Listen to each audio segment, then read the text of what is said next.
Yes. आज आपण इस्टिमेटमध्ये महत्वाचा जो पार्ट असतो तो लीड कॅल्क्युलेशन करण्याचा. तर लीड कॅल्क्युलेशन कसे केले जातात हे आपण पाहूया. लीड कॅल्क्युलेशन जर तुम्हाला करता आले तर रेट अनालिसिस मध्ये त्याचा खूप उपयोग होतो आणि आपण आजच ते पाहणार आहेत, परत काय रिपीट करणार नाहीये, कारण त्याशिवाय आपल्याला पुढे रेट अनालिसिस करणं शक्य होणार नाही आणि डबल परत रिपीट करणं तेवढं पॉसिबल होणार नाही. त्यामुळे हा व्हिडिओ परत तुम्ही पाहताल नंतर, जर कोणाला समजलं नाही वगैरे तर थोड्याफार प्रमाणात सांगू शकतो. पण गव्हर्नमेंट एस्टिमेट मध्ये आपण पाहिलं की मेजरमेंट हे करणं हे क्वांटिटी सर्वेअरचं काम आहे. ते सर्व प्रोजेक्टसाठी, म्हणजे गव्हर्नमेंट असू दे, प्रायव्हेट असू दे, सर्व प्रोजेक्टसाठी ते एकसारखंच आहे. पण रेट अनालिसिस करणं हे थोडंसं वेगळं आहे गव्हर्नमेंट प्रोजेक्टसाठी. गव्हर्नमेंटचं एस्टिमेशन आपण जे म्हणतो ते म्हणजे मेन रेट अनालिसिस करणं हेच आहे. जे आपण करतो SSR मध्ये जे दिलेल्या गाईडलाईन्स आहेत त्याप्रमाणे. त्यातील एक गाईडलाईन आहे की ते सांगते आपल्याला आपले जे एस्टिमेट आहेत हे 0 लीड कन्सिडर करून केलेले आहेत. 0 म्हणण्यापेक्षा 50 मीटर केलेले आहेत. पण 50 मीटर म्हणजे हार्डली झालं किती 150 फूट. 150 फूट म्हणजे एकच साईडच अंतर झालं ना ते. त्यामुळे त्यामध्ये असा काही पॉईंट नाही, तो 0 आपण धरून चालूया. 50 मीटर म्हणजे आपल्याला लीड कॅल्क्युलेशन करताना 500 मीटरचा इंटरव्हल असतो. म्हणजे जर तुमची साईट 500 मीटर म्हणजे अर्धा किलोमीटरपेक्षा चा जर डिफरन्स देत असेल, म्हणजे एकाच ठिकाणी आपण 2 प्रोजेक्ट करतोय एकाच गावामध्ये. ते गाव मोठं आहे, समजा रांजणगाव सारखं गाव आहे, शिक्रापूर सारखं गाव आहे, जिथं ग्रामपंचायत अजून सुद्धा. त्या ठिकाणी तुम्हाला एस्टिमेट करताना एकच टाईपचा प्रोजेक्ट असेल, पण तो डिफरंट लोकेशनला असेल, त्याचं अंतर दोन्ही मधलं अंतर अर्धा किलोमीटरपेक्षा जास्त असेल, तर त्या दोन्ही ठिकाणचं एस्टिमेट तुमचं हे वेगळं येऊ शकतं. कारण अर्ध्या किलोमीटरनं ज्यावेळेस लीड बदलतो, ट्रान्सपोर्टेशन बदलतो, त्यावेळेस त्याचं रेट अनालिसिस आपल्याला सेपरेटली करावं लागतं आणि त्याचे रेट पण आपल्याला बदलणार आहेत आणि त्याप्रमाणे आपल्याला कॉन्ट्रॅक्टरला भेटणार आहेत, किंवा ऍज अ गव्हर्नमेंट तुम्ही जर इंजिनियर असाल तर तुम्हाला ते कॉन्ट्रॅक्टरला द्यायचे आहेत. ठीक आहे, हे क्लिअर आहे सगळ्यांना? हो सर. मग आता आपण स्क्रीन शेअर करतो.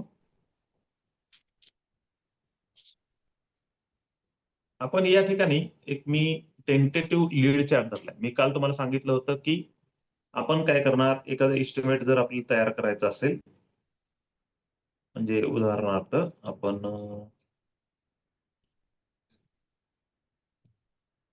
सीसी रोडचं एस्टिमेट आपण डिस्कस करत होतो, ते आपण ओपन करूयात. ठीक आहे. या सीसी रोडच्या एस्टिमेट मध्ये आपल्याला कोणकोणते आयटम असे आहेत की ज्याला लीड कॅल्क्युलेशन करावे लागते? कोणकोणते आहेत असे? जसं की एस्कवेशन, एक आयटम नंबर. याला लीड कॅल्क्युलेशन येतात का? नाही. बरं, लीड कॅल्क्युलेशन कोणत्या कोणत्या आयटमला येतात हे पाहण्यासाठी तुम्हाला पेज नंबर 534 हा एंटर करायचा आहे. सॉरी, पेज नंबर 534 नाही, 564 येतात. 564, येस, 564 आपल्याला रेफर करायचं आहे, ज्याच्यामध्ये काय दिलेलं आहे आपल्याला की statement C with machine loading. Machine लोडिंगनं जे आयटम आपल्याला करावे लागतील ते आयटम्स आपल्याला या ठिकाणी भेटतील, ज्यांचे लीड कॅल्क्युलेशन आपल्याला करायचे आहे. ठीक आहे, तर हे स्टेटमेंट सी आहे, हे आपल्याला रेफर करायचं नाहीये, कारण स्टेटमेंट सी मध्ये हे फक्त बॅकएंडचे कॅल्क्युलेशन दिलेले आहेत. जसे की एखादं लीड किती किलोमीटरवरनं ते मटेरियल येत आहे, त्या गाडीचा ऍव्हरेज स्पीड पर किलोमीटर काय असेल, त्यासाठी फॅक्टर काय आपण धरतोय. आता हा फॅक्टर म्हणजे ती गाडी त्या मटेरियलच्या साईट पर्यंत जाणं, ज्या ठिकाणी त्याला ते मटेरियल पोहोचवायचं आहे, आणि परत तिथून एमटी येणं, म्हणून 2 फॅक्टर धरलेला आहे. नंबर ऑफ ट्रिप त्यामुळे किती होतील, तर दिवसभरामध्ये किती ट्रिप तो करू शकतो, जाणं येणं धरून, अशा ह्या 7.5 ट्रिप काढलेल्या आहेत. त्याचा फॉर्म्युला इथे दिलेला आहे. हे बरेचसे कॅल्क्युलेशन दिलेले आहेत, पण आपल्याला हे रेफर करायचे नाहीयेत. स्टेटमेंट सी आपल्याला रेफर करायचं नाहीये, फक्त मी कॅल्क्युलेशन सांगतो त्याच्या बॅक एंडचे. त्यावरनं किती किलोमीटर होईल, एखाद्या गाडीचा 0.5 किलोमीटर जायचं असेल तर 13.5 किलोमीटर होईल. त्यासाठी डिझेल किती लागेल, त्यासाठी डिझेलची कॉस्ट किती होईल, त्यासाठी मोबाईल ऑइल किती लागेल, त्याची कॉस्ट किती होईल. आपण जर ते ट्रक भाड्याने घेत असेल तर त्या ट्रकचं भाडं किती होईल पर डेला, टोटल कॉस्ट किती येईल आपली, त्याच्यामध्ये 10% ओव्हरहेड ऍड केले, सगळी टोटल केली एकत्र इथं, आणि कॉस्ट पर ट्रिप काढली आपण. कॉस्ट पर ट्रिप कशी काढतो आपण, तर कॉलम नंबर 13 म्हणजे टोटल आपली कॉस्ट आली डिवाइडेड बाय 4 काय आहे, नंबर ऑफ ट्रिप्स. त्या दिवसामध्ये आपल्याला टोटल कॉस्ट येणार 3159 डिवाइडेड बाय 7.5 केलं तर आपल्याला कॉस्ट पर ट्रिप आपल्याला समजते. ठीक आहे. पण याचा उपयोग आपण आपल्या लीड कॅल्क्युलेशन मध्ये कसा करणार, तर त्यासाठी स्टेटमेंट C1 आपल्याला रेफर करायचं. आता स्टेटमेंट C1 हे विथ मशीन लोडिंग एक येतं आणि विथ मॅन्युअल लोडिंग एक येतं. मशीन लोडिंग म्हणजे काय, जे मटेरियल आपण मशीननं लोड करणार त्यासाठी सेपरेट त्यांनी लीड कॅल्क्युलेशन दिलेले आहेत. कारण मशीननं लोडिंग करायचं म्हणलं तर लोडर लागणार, आणि मॅन्युअल लोडिंग करायचं म्हणलं तर माणसं लागणार. त्याप्रमाणे त्याचा रेट बदलणार आहे. तर आपल्याला स्टेटमेंट C1 रेफर करायचंय with machine loading, statement C1 with manual loading. ठीक आहे. तर statement C1 with machine loading कुठे कुठे ऍप्लिकेबल होतं, ज्या ठिकाणी मटेरियल जे आपल्याला ट्रान्सपोर्ट करून आणावं लागणार आहे, आणि सगळंच मटेरियल नाही बरं का, मेजर मटेरियल, ते पण इथं फक्त 8 ते 9 फक्त प्रकारचे वेगळे मटेरियल दिलेले आहेत. तेवढ्याच मटेरियलचं आपल्याला लीड कॅल्क्युलेशन करायचं आहे. म्हणजे कोणते कोणते मटेरियल आहेत, तर इथं मुरुम आहे. बाकी बिल्डिंग रबिशर कन्सिडर करू नका, कारण ते नाहीच घेतलं जात मोस्टली. मॅन्युअल स्लज सोडून द्या विषय हा, फक्त मुरुम धरा इथं. यानंतर इथं एस्कवेटेड रॉक, सोलिंग स्टोन धरा, म्हणजे खाण्यातून निघालेला दगड डायरेक्टली जो तुमच्याकडे आणला जाईल, किंवा ज्याची रॉयल्टी भरली जाणार नाही. काही मटेरियल तुम्ही तुमच्या इथंच एस्कवेशन करून ब्लास्टिंग करून काढणार, असं एस्कवेटेड रॉक सोलिंग स्टोन, त्याचा ट्रान्सपोर्टेशन चार्जेस काय असतील. सँड स्टोन बिलो 40 mm म्हणजे वाळू आणि खडी जी 40 mm पेक्षा खाली आहे, त्याचा पर किलोमीटरचा रेट काय आहे तो इथं दिलेला आहे. आणि stone aggregate 40 mm normal size and above, म्हणजे दगड जो 40 mm पेक्षा मोठा आहे, पण जो ट्रान्सपोर्ट करून तुम्ही आणणार आहात, असे मटेरियल तुम्हाला इथं विथ मशीन लोडिंग मध्ये दिसतात. जे मटेरियल आपण सगळे हे काय करतो, मुरुम मशिनरीने भरतो, एस्केट रॉक मशिनरी भरतो, सँड स्टोन बिलो 40 mm किंवा अबव 40 mm हे सगळं मशिनरी भरतो. म्हणून statement C1 with machine loading. पण इथे दिलेल्या आयटम पुरतच, त्याच्यापेक्षा जास्त आयटम कुठलेही तुम्हाला SSR मध्ये रेट अनालिसिस मध्ये घेतले जात नाहीत. ठीक आहे.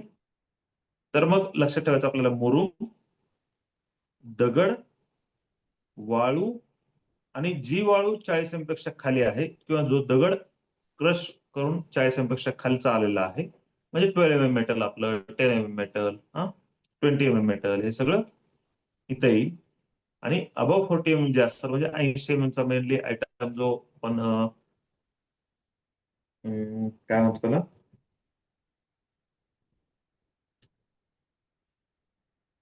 आपला रोडची जी कामं असतात त्यामध्ये 80 mm ची खडी जी आपण वापरतो ती या ठिकाणी येऊ शकते.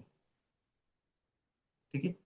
तर हे मशीन लोडिंग मधले फक्त 1, 2, 3, 4, 5 आयटम फक्त आपल्याला लागतात, जे आयटमचं आपल्याला लीड कॅल्क्युलेशन करायचं असतं आणि रेट अनालिसिस मध्ये ते इन्क्लूड करायचं असतं. ठीक आहे. मग स्टेटमेंट C1 मध्ये अजून एक टाईप आहे जो आहे मॅन्युअल लोडिंगचा. त्याचा पेज नंबर आहे 561 विथ मॅन्युअल लोडिंग. तर मग आता मॅन्युअल लोडिंग कुठल्या कुठल्या आयटमला लागतं? तर कॉन्क्रीट ब्लॉक, यामध्ये फक्त सिमेंट धरा, बाकी पुढच्या आयटमला कुठल्याही आयटमला लीड कॅल्क्युलेशन केले जात नाही. त्यामुळे फक्त कॉन्क्रीट ब्लॉक, सिमेंट, त्यानंतर ब्रिक्स जे मॅन्युअल लोडिंग केलं जातं, tile, half round tiles, roofing tiles, manual tiles या इथं धरल्या जात नाहीत, कारण आता त्या वापरत देखील नाही कोणी. स्टील मात्र तुम्हाला मेट्रिक टनामध्ये किती किलोमीटर होणार आहे त्याचे तुम्हाला लीड कॅल्क्युलेशन ऍड करायचे आहेत. आणि त्याच्यापुढे फ्लोरिंग टाईल्स, सिरेमिक टाईल्स आहेत, ज्या स्क्वेअर मीटरवर दिलेल्या आहेत, ज्या प्रत्येक किलोमीटर तुम्ही समजा 5 किलोमीटरवरनं सिरेमिक टाईल आणताय, तर 5 किलोमीटरला या ठिकाणी तुम्ही पाहताय 5 किलोमीटरला सिरेमिक टाईलला 16.50 रुपये पर स्क्वेअर मीटर, म्हणजे जवळपास 1.6 रुपये पर स्क्वेअर फीट असं तुम्हाला रेट अनालिसिस मध्ये ऍड करायचे. ठीक आहे. तर मग इथं मॅन्युअल लोडिंग मध्ये कुठं, मशीन लोडिंग मध्ये आपण पाहिलं काय काय, मुरुम, stone, stone below 40 mm, stone above 40 mm आणि सँड, हे 5 आयटम पाहिले. मॅन्युअल लोडिंग मध्ये काय येतं तर concrete block, cement, bricks, steel आणि फ्लोरिंग टाईल्स, म्हणजे असे फक्त 10 आयटम आहेत ज्यांचं आपल्याला रेट अनालिसिस करायचं असतं. ठीक आहे. मग ते कसं करायचं याचं एक्झाम्पल आपण आता जो आपण सीसी रोडचा आपण एस्टिमेट घेणार आहे त्यामध्ये पाहूयात. सीसी रोडच्या एस्टिमेट मध्ये आपण पाहिलं की आपल्याला एक्सकव्हेशन करायचं आहे, सप्लाय ऑफ ATMM करायचं आहे, सप्लाय ऑफ हार्ड मुरुम करायचं आहे, स्प्रेडिंग ऑफ ATMM करायचं आहे, स्प्रेडिंग ऑफ मुरुम करायचं आहे, कॉम्पॅक्शन करायचं आहे त्याला, नंतर M10 PCC करायची, M20 कॉन्क्रीट करायचं आहे आणि बोर्ड फिक्स करायचं आहे. मग या आयटम्स मध्ये आपल्याला असे कोणते आयटम्स आहेत जे आता आपण पाहिले 10 आयटम्स, मशीन लोडिंगचे 5, मॅन्युअल लोडिंगचे 5, यामधले कोणते आयटम या ठिकाणी येतात ज्या ठिकाणी त्याला त्याचे ट्रान्सपोर्टेशन चार्जेस ऍड करावे लागतात. ठीक आहे. तर अशाची आपल्याला लिस्ट करायची. जसं की एक्सकव्हेशनला लीड येतो का? नाही म्हणलं. सप्लाय ऑफ ATMM मेटल याला लीड येतो का?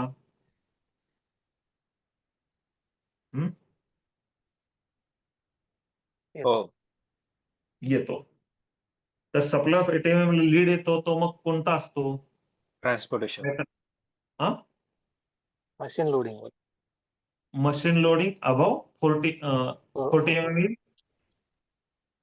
बर, पण आपल्याला त्यातल्या त्यात काय वाचायचंय, हा आयटम नंबर वाचायचा आहे 50.56. 50.56 हा आयटम नंबर काय म्हणतो तर कंट्रोल F करतो 50.56 एंटर. आपल्याला दोन्ही तिन्ही गोष्टी थोड्याशा पॅरलली इनिशियल लेवलला आपल्याला हे करावं लागतील, त्यानंतर काय प्रॉब्लेम येणार नाही.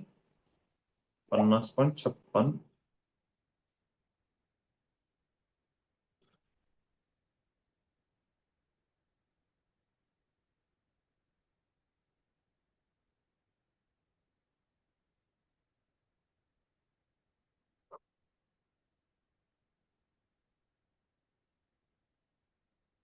ठीक आहे. या ठिकाणी आला.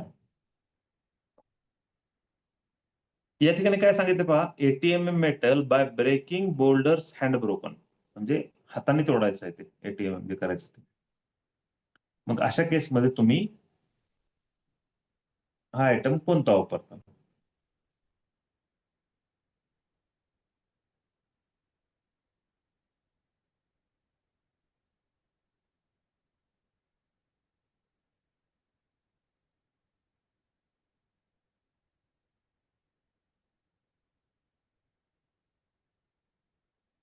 त्याला फास्ट सांगा.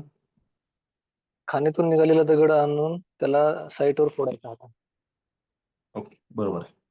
म्हणजे आपल्याला काय करावं लागणार आहे, सप्लाय ऑफ ATMM मध्ये लीड चार्ट जर आपल्याला कॅल्क्युलेट करायचा असेल तर स्टोन घ्यायचा आहे, जो स्टोन आपण जे म्हणलं होतं की 40 mm पेक्षा अबव, तो न घेता खाणीतून जो आणलेला दगड आहे किंवा आपण एक्सकव्हेट करून जो आणलेला दगड आहे तो दगड या फॉर्म मध्ये आपल्याला त्याचं लीड कॅल्क्युलेशन करायचं आहे. मग या ठिकाणी पेज नंबर 561 वर जाऊयात. या ठिकाणी हा आहे मॅन्युअल लोडिंगचा. मॅन्युअल लोडिंग मध्ये येतं का ते? मशीन लोडिंग मध्ये येतं. तर मशीन लोडिंग मध्ये एक्सकॅव्हेटेड रॉक सोलिंग स्टोन घ्यायचा का स्टोन अबव 40 mm घ्यायचा? अबव 40. अबव 40 mm घ्यायचा. ठीक आहे, पण अबव 40 mm घ्यायचा म्हटलं तर त्याचा रेट वेगळा येतो, आणि एक्सकॅव्हेटेड ड्रॉप घेतला तर त्याचा रेट वेगळा येतो. ज्याचा रेट जास्त आहे तो घ्यायचा. ते तर नॉर्मली प्रॅक्टिस मध्ये वापरलं जातं. हा, हा एक्सकॅव्हेशन, सर. एक्सकॅव्हेटेड, मग मॅन्युअल जे हे असेल ते वापरलं जातं आपल्याकडून. हा सर. पण या ठिकाणी ज्यावेळेस तिथं म्हणलेलं आहे SSR मध्ये की तो दगड कुठला आहे, तर हँड ब्रोकन आहे. हँड ब्रोकन जर असेल तर म्हणजे तुम्ही दगड आणलाय डायरेक्टली, ती खडी नाही आणलेली. तो आयटम जो घेतलाय तो मग याचा आयटम असला पाहिजे, आणि तो आयटम आपल्याला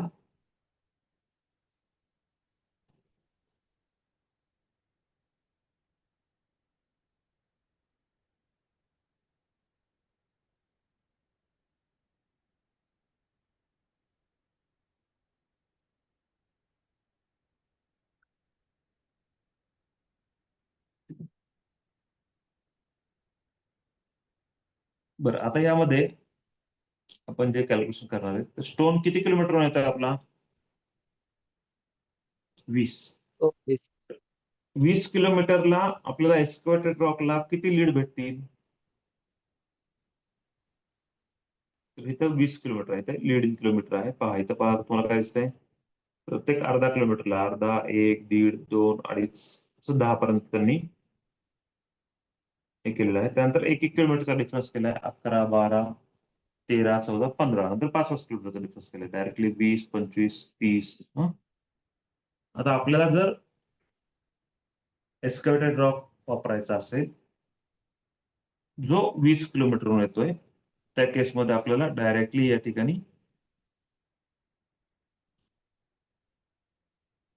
हे टेबल रेफर करावं.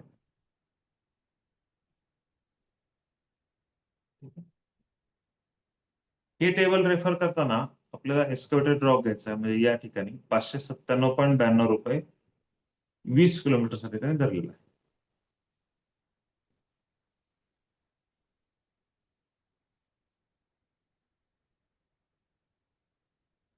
ठीक आहे.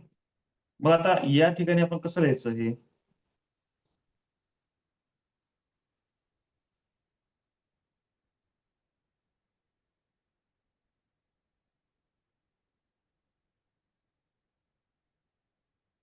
थोडं सांगा बरं जरा.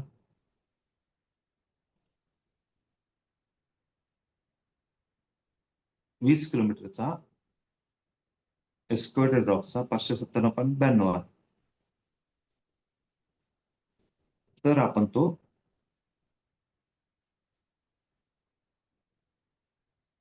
कशा प्रकारे कॅल्क्युलेट करणार? तुम्हाला जे माहिती आहे ते सांगा, मी सांगतो मला जे सांगायचं. क्वेश्चन नाही. 597.92 प्लस SSR चा रेट. बरं. पण हे रेट अनालिसिस सांगितलं तुम्ही डायरेक्टली. बरोबर ना, रेट अनालिसिसला मध्ये आपण कसं करणार? पण या केसमध्ये इथे हा युनिट आहे पर क्युबिक मीटरचा. 597.92 हा आपला 20 किलोमीटरचा आहे.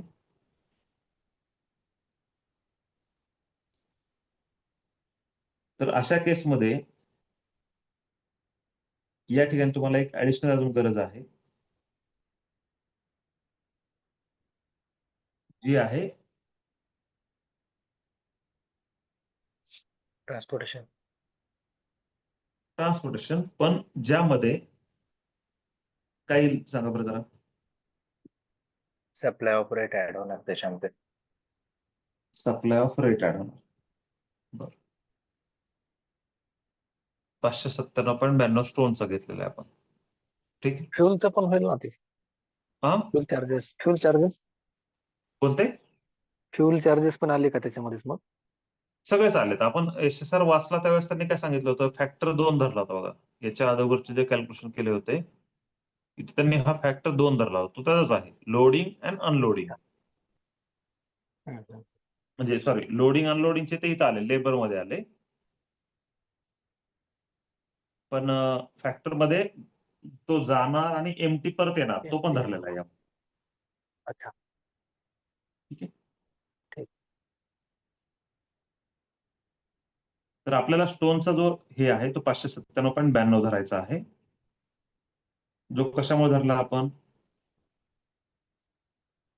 तर हँड ब्रोकन धरला होता, 20 किलोमीटर धरला होता, तो 597.92 आहे. ठीक आहे.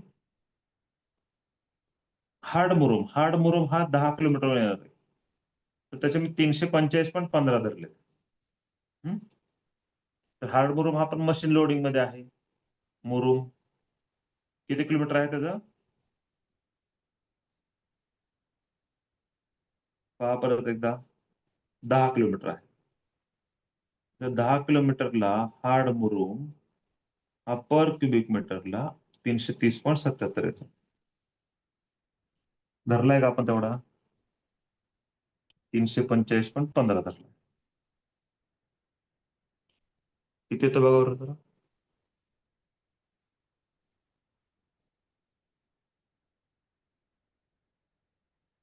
330.77.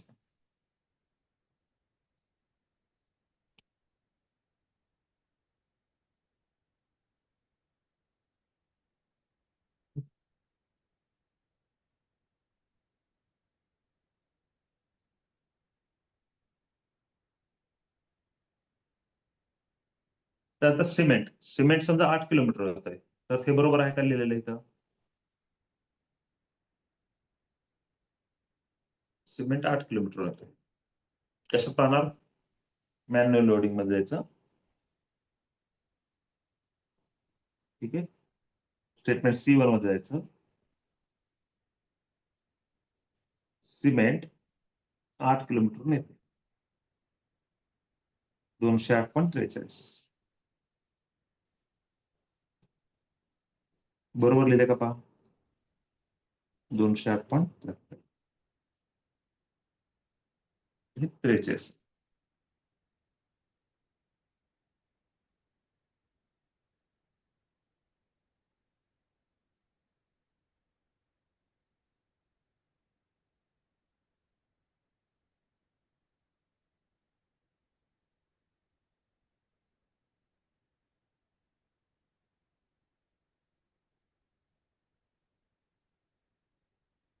क्रश सँड 10 किलोमीटर होती. कशात पाहणार, मशीन लोडिंग का मॅन्युअल लोडिंग, मशीन लोडिंग मध्ये. मशीन लोडिंग मध्ये क्रश सँड कुठे दिलेली आहे, सँड स्टोन बिलो 40 mm. किती किलोमीटर दिले आपल्याला, हा.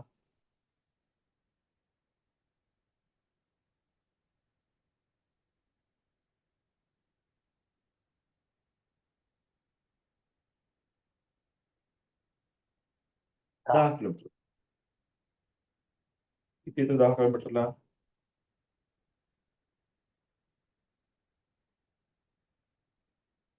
345.60 किलो, 345.15 येत आहे का.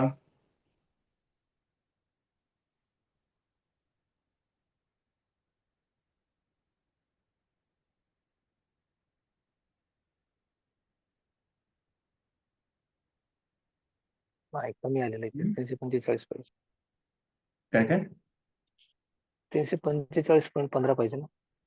येस, 345.15 पाहिजे.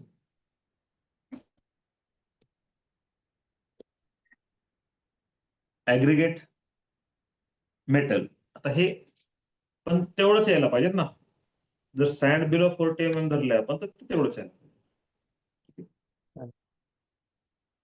पण हे सगळं करताना मी ज्यावेळेस या ठिकाणी चेंज केलं त्यावेळेस हे सगळे जे मी लीडिंग किलोमीटर धरले होते राऊंड अप धरले होते. तुमच्या इकडे पण एस्टिमेट करताना बऱ्याच ठिकाणी एस्टिमेट मध्ये हे राऊंड अपच धरले जातात. ते काही इंटरपोलेशन मेथड वगैरे करत नाही, पण काही काही ठिकाणी केली जाते, ती तुम्हाला माहित असावी, किंवा एक्झॅक्ट गव्हर्नमेंटनं काय सांगितलेलं आहे, काय रूल्स सांगतात त्याप्रमाणे कसं करायला पाहिजे ते आपण आता पाहू.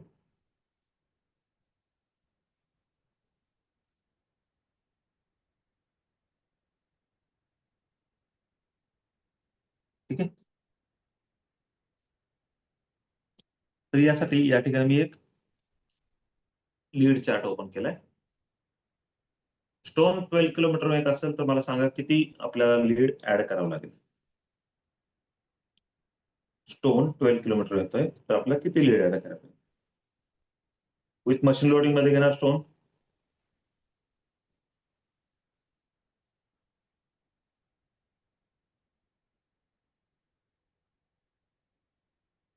किती किलोमीटर येतो तो? 12.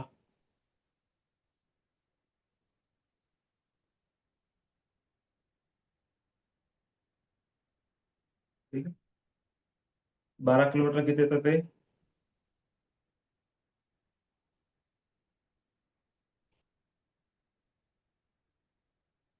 लीड चार्जेस सांगा बरं.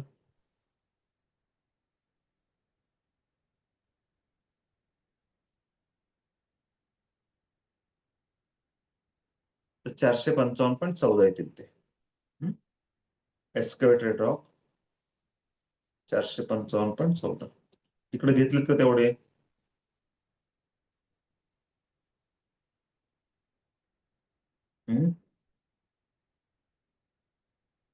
नाही घेतले. काही पण 12 किलोमीटर आपल्याला लगेच समजला किती येतो तो? 372.03.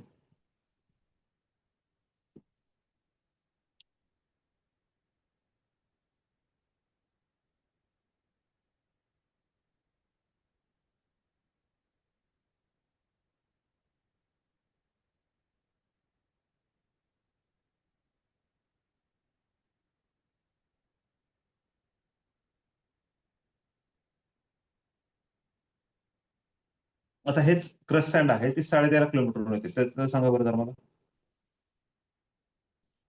Crush sand sandstone below 40 mm ही 13.5 किलोमीटर होती. त्यावेळेस काय करणार? तुमच्याकडे किती लीड आहेत? इंटरपोलेशन मेथडने काढावं लागेल सर आता. इंटरपोलेशन कशी करतात ती मेथड ती मग? सर एक तर आता लोवर हे घेऊन तर आहे. एकदम सोपं आहे ना. हा, हे तर एकदम सोपं आहे. 13 आणि 14 म्हणजे ऍव्हरेज काढला तरी होऊ शकतो. त्याच्यामधलं आहे ना ते. येस. तर 375 385.07 आणि 194 नाही 397.93 397.93. डिवाइड मग बाय आपण 2. या ठिकाणी लिहूयात. काय लिहिणार आपण? 385.07 हा माझा फर्स्ट लीड झाला.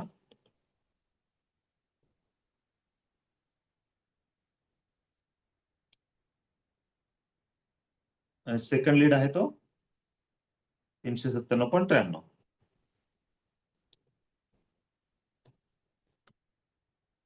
माझे लीड चार्ज कसे येतील? 12 साडे सर आपण क्रश सँडचं करतोय ना. बरोबर आहे सर. क्रश सँडचं करतोय. तर या केसमध्ये 13.5 किलोमीटर येते, म्हणजे 13 आणि 14च्या मध्ये येते. तर मग या केसमध्ये आपण काय करू शकतो? दोन्हीचा ऍव्हरेज काढू शकतो. बरोबर. 13 आणि 14च्या मध्ये म्हटलं 385 पॉईंट हे प्लस 397.93 याला ब्रॅकेट केलं आपण आणि याच्या निम्म करायचं म्हणजे डिवाइड बाय 2 केलं आपण, तर याचा ऍव्हरेज येऊ शकतो आणि तो 13.5 येऊ शकतो. तर तो आहे तो 391.50. ठीक आहे. सिमेंटचा लीड कसा काढायचा मग बरं? 22 किलोमीटरचा म्हटलं तर या ठिकाणी मग आपल्याला थोडस सिमेंट कशात कॅल्क्युलेट केलं जातं? मॅन्युअल का मॅन्युअल लोड. मशीन केलं जातं? मॅन्युअल. मॅन्युअल. मॅन्युअल मध्ये या ठिकाणी सिमेंट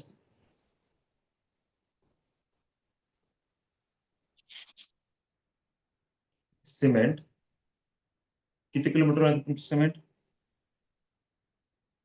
22 22. किलोमीटर. तर मग या ठिकाणी मी स्क्रोल करत आलो तर सिमेंट 22, पण या ठिकाणी 20 आणि 25 दिसतोय या ठिकाणी.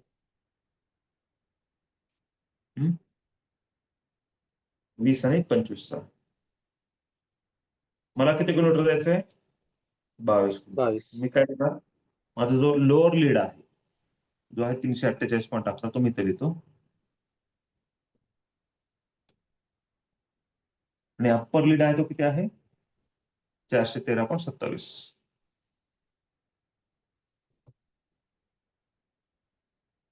आणि या ठिकाणी काय करतो, इंटरपोलेशन मेथड वापरतो. ती काय आहे सांगतो. तुमचा second lead minus first lead करायचा.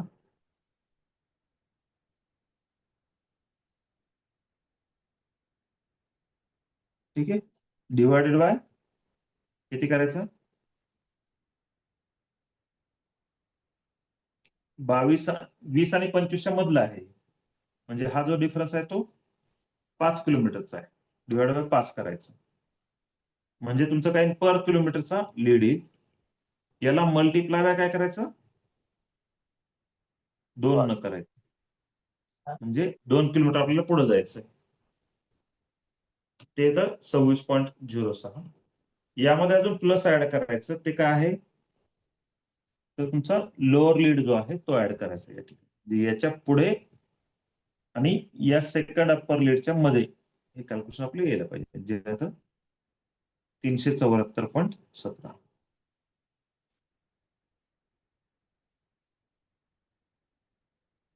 ठीक आहे, तर मला 18.5 किलोमीटर ऍग्रिगेट बिलो 40 एमएमचं तुम्ही करून दाखवा बरं जरा.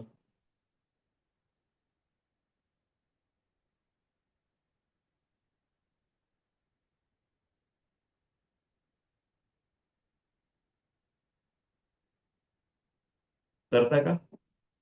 Aggregate below 40 MM 18.5. 18.5. या ठिकाणी दाखवतो तुम्हाला.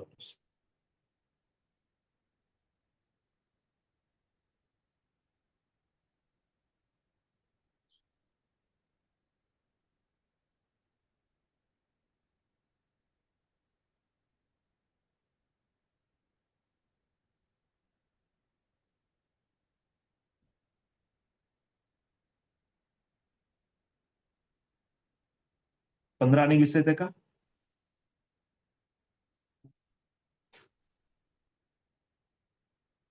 हम्म? 18.5च्या मध्ये काय आहे? कशाच्या मध्ये आहे 18.5? 15 आणि 20च्या मध्ये आहे. 15चा काय येतोय?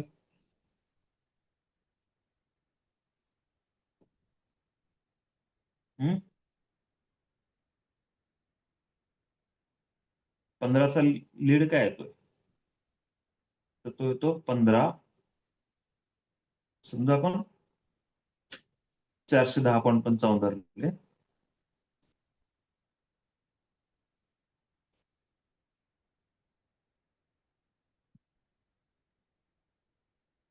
सेकंड लीड कुठला येतोय?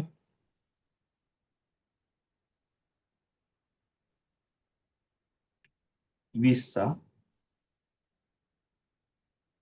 जो आहे 488.73.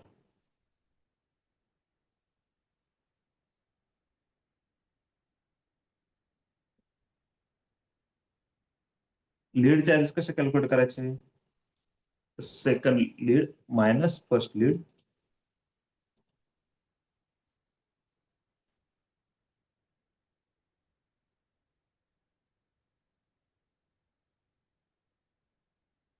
एकच असते फॉर्म्युला सर. सेम झाली.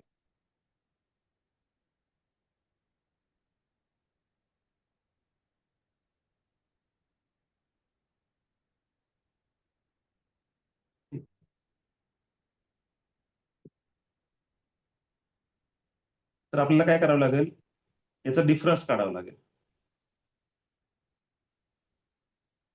फर्स्ट लीड मधून सेकंड लीड. आता मग हा आन्सर काय येईल, मायनस मध्ये येईल. त्या केसमध्ये काय करावं लागणार आपल्याला, second upper lead minus minus lower. Lower lead divided by किती करावं लागेल, 5. हा आला तुमचा पर किलोमीटरचा. मल्टिप्लाय किती करावं लागेल पुढे, 15च्या पुढे किती किलोमीटर जायचंय फर्स्ट लीडच्या, तर 3.5 किलोमीटर जायचं, 18.5 म्हणजे मल्टिप्लाय बाय 3.5 प्लस हा 15 किलोमीटरचा लीड आपल्याला ऍड करावा, जो 465.28. ठीक आहे. मला आता तुम्ही करून सांगा ऍग्रीगेट 40 mm चा किती येतोय.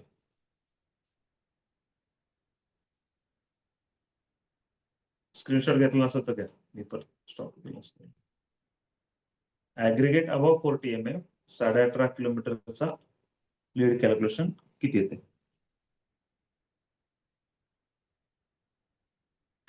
मी स्क्रीन स्टॉप करून माझ्या लेवलला करतो. तुम्हाला तर माहित झालंय अबव 40 mm चं करायचं आपल्याला. Above 40 mm 393.44.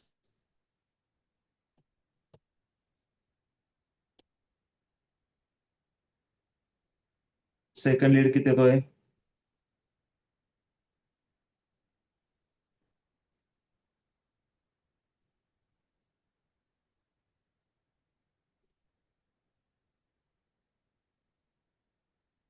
झालं का तुमचं 20 ला.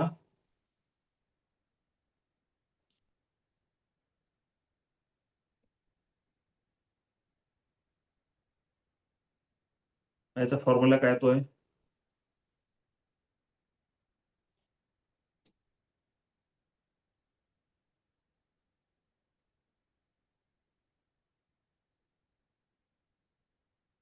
एवढं आलं का पहा.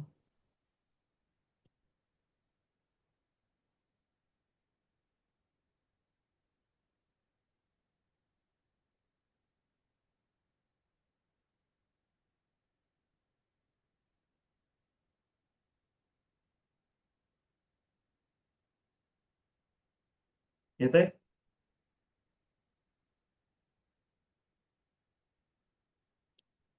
44 किलोमीटर स्टीलचं सांगा बरं.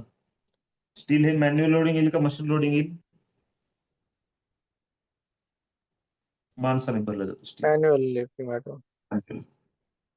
आपल्याला किती काढायचंय 44, तर मग 40 आणि 45 मधला येऊ शकेल तो.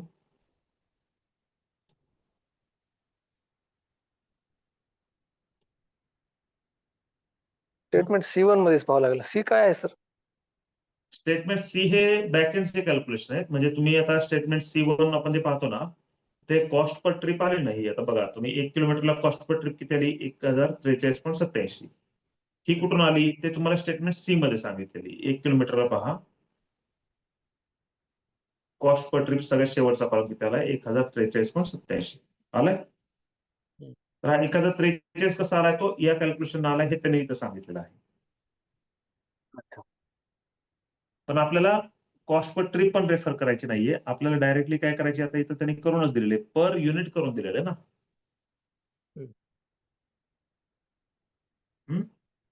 हो. तर 44 ला सांगा मग आता.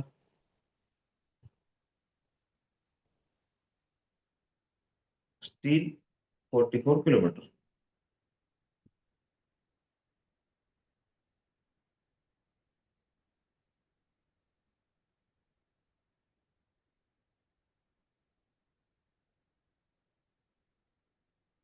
तर या ठिकाणी वाटलं मी हायलाइट करतो. इथून पुढचे मात्र तुम्ही काढायचे, मी इथून इथपर्यंत सांगणार आहे. 562.95 40 आहे.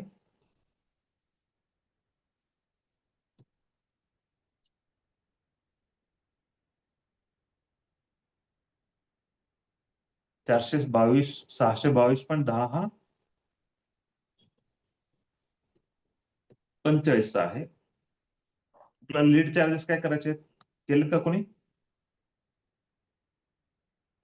First lead minus second lead divide by 5 multiply by 4.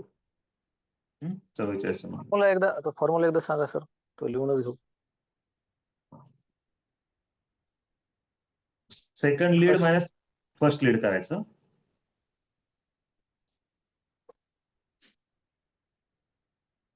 ठीक आहे. Second lead minus first lead आपण हे कशासाठी केलं तर फर्स्ट लीड पासून पुढे आपल्याला जे जायचं सेकंड लीड मध्ये, त्यासाठी दोन्हीचे व्हॅल्यू माहित असलं आपल्या गरजेचं आहे. आणि किती किलोमीटरचा डिफरन्स आहे तर 40 आणि 45 म्हणजे 5 किलोमीटरचा डिफरन्स आहे. सेकंड लीड ज्यावेळेस 622.1 येतो त्याला डिवायडेड बाय त्याला मायनस मी 562.95 केलं तर हे माझं काय येईल, 5 किलोमीटरचा डिफरन्स येईल. म्हणजे 562.95 ते 622.1 जाण्यासाठी मला, म्हणजे 5 किलोमीटर गेलो तर मला हे एवढं येतं, 40 आणि 45 ची व्हॅल्यू होती. त्याला मी काय करतो, डिवाइड बाय 5 करतो, म्हणजे पर किलोमीटरचा मला डिफरन्स कळेल इथला. 578.78 येतात. मल्टिप्लाय बाय 4 करतो, का तर मला पर किलोमीटरच्या पुढे आता 4 किलोमीटर पुढे जायचंय.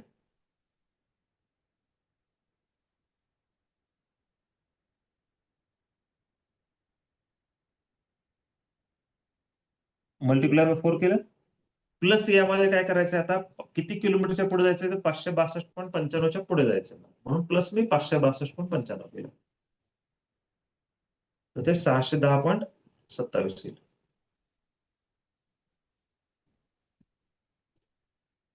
ठीक, 27 का 23. ठीक आहे. आता 68 बघा बरं, ब्रिक्स 68 किलोमीटरवरून येतात आपल्या.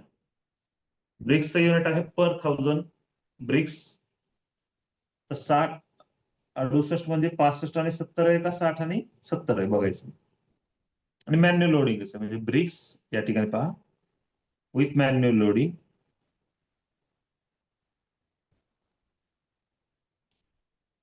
एवढं येते का पहा,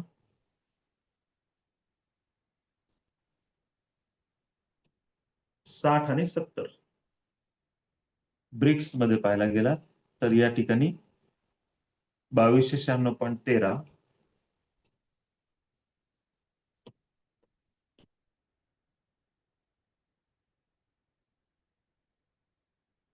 2630.33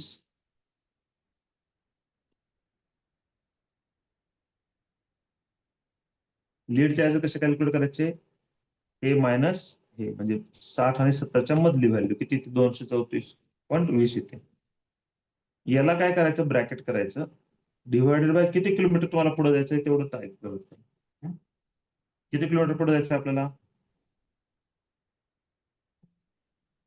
फर्स्ट लीड पासून सेकंड लीडला 10 किलोमीटरचा डिफरन्स आहे ना, नाही 10 किलोमीटरचा डिफरन्स आहे, तर डिवायडेड बाय 10 करायचं, म्हणजे पर किलोमीटरचा आपल्याला अच्छा, मल्टिप्लाय बाय आपल्याला किती किलोमीटर पुढे जायचंय 8, तर ते 187.36. 8 किलोमीटर मला जर पुढे जायचं असेल 60 पासून 70च्या मध्ये, तर जे येतं त्यामध्ये मी जर 60 किलोमीटरचा लीड ऍड केला तर माझं हे उत्तर यायला पाहिजे 2483.49. आलंय का?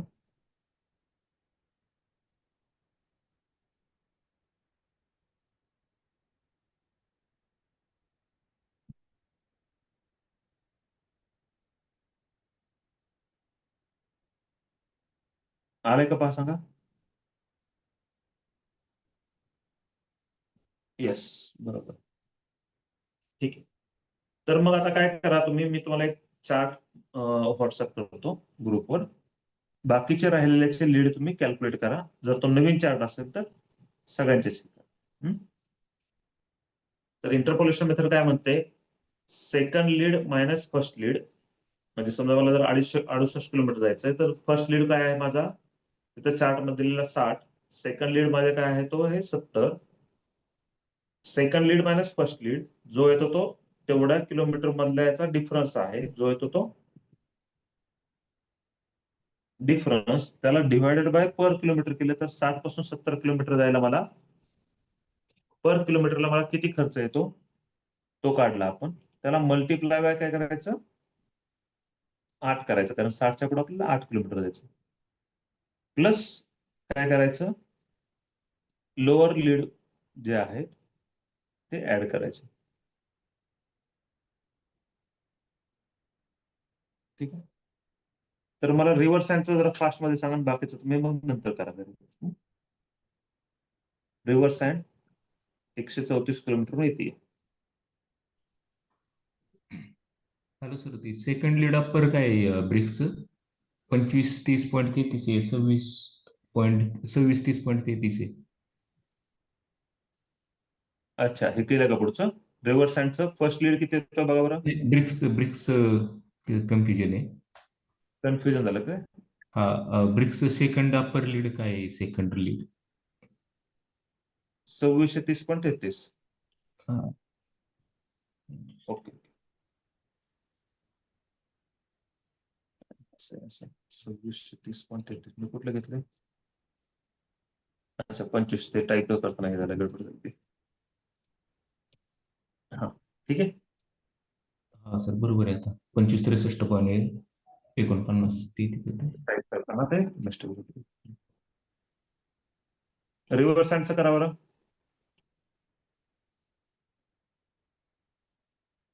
रिव्हर्स हँड म्हणजे मशीन लोडिंग आलं, तर मशीन लोडिंग मध्ये जायचं. स्टेटमेंट C1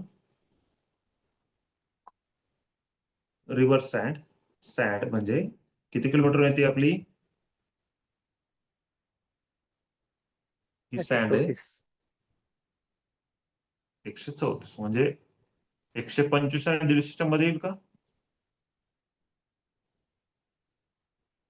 हो. स्टँड 125 आणि 150 मध्ये येईल का? हो. लोअर लीड किती? 1791.51.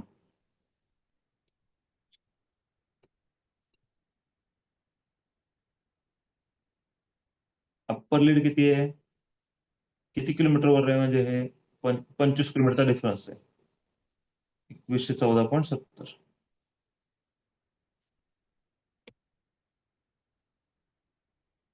काय करायचं आपल्याला? मायनस, परत कॅल्क्युलेशन सांगतो मी. डिवाइड बाय किती किलोमीटर पुढे गेलो आपण?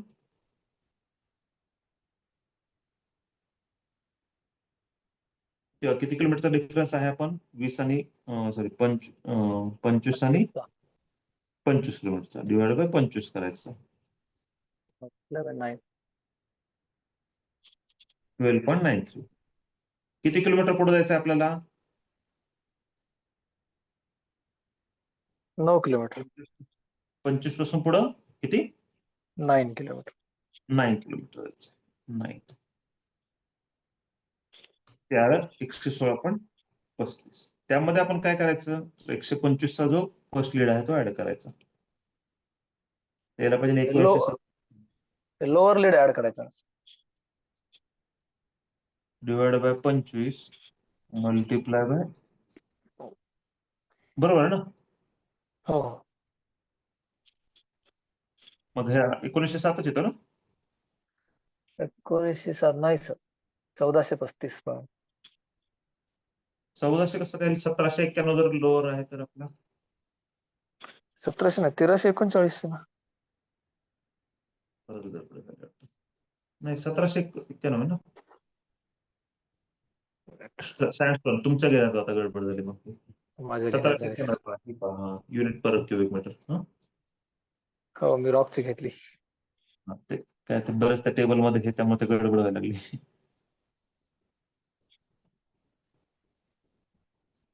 ठीक आहे, आली बरोबर?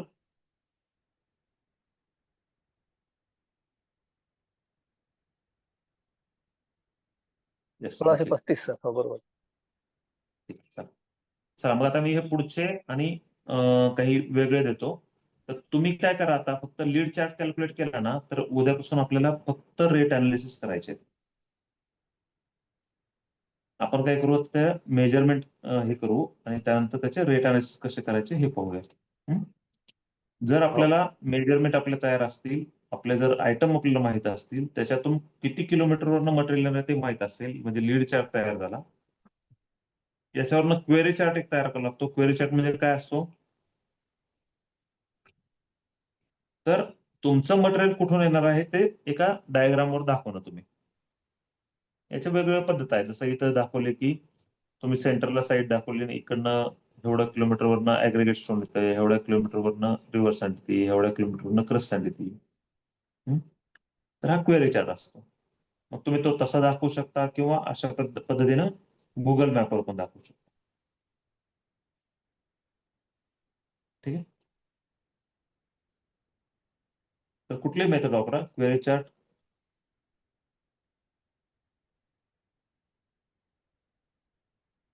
तुमचं तयार होऊन जाईल. त्याला काही स्टँडर्ड नाहीये की असंच करायला हवं. ठीक आहे.